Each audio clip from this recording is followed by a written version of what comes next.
akhlak, adab, itu isinya. Tapi kalau kita Bulughul Maram, hadis-hadisnya masalah hukum. Jadi ulama buat kitab itu, satu ilmu itu dikhidmah oleh para ulama dengan berbagai aspek. Di antaranya ada hadis hukum. Kalau tafsir nanti ada tafsir ayatul ahkam. Di antara yang sering dipakai di Al-Azhar itu Syekh Ali As-Sais. Satu lagi yang sering dirujukan itu Syekh Ali As-Sabuni. Dua. Kami pakai Ali As-Sais itu dulu di Al-Azhar.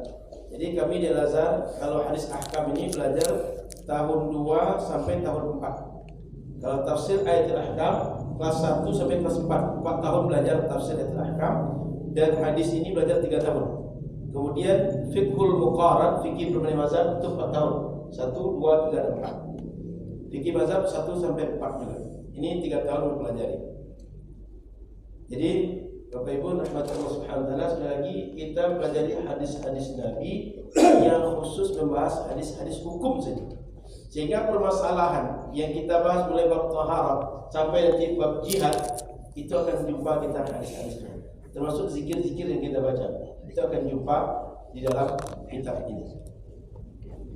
Bapak Ibu yang dirahmati Allah Subhanahu wa taala, saya akan baca sedikit penjelasan Syekh Nuruddin Ittir tentang bagaimana kitab yang kita baca ini. Berapa menit lagi?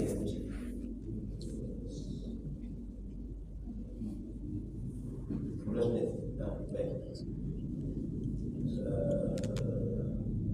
Poin pertama, syariat Islam di dalam sunnah Nabi SAW ada khasais keistimewaannya yang sekaligus menjadi keistimewaan Al-Quran.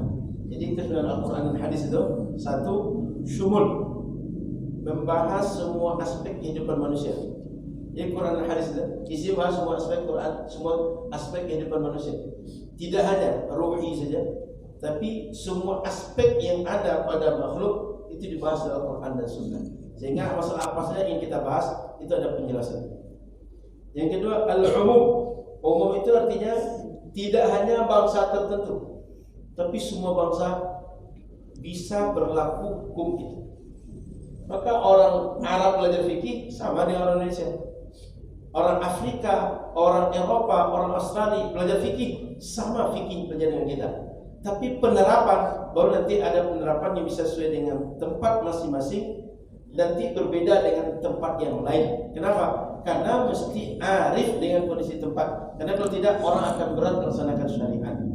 Nah, nanti ada perbedaan hukum ikhtilafil amkinah, karena berbeda tempat satu dengan yang lain. Kemudian yang ketiga, al-murunah. Syariat Islam syariat yang tidak kaku, tapi fleksibel. Bukti fleksibel apa? Ketika kondisi normal, kondisi kita emergensi itu nggak sama Pak. Kita, contoh yang paling populer, makan daging babi. Saat kita sekarang makan daging babi sini haram Pak.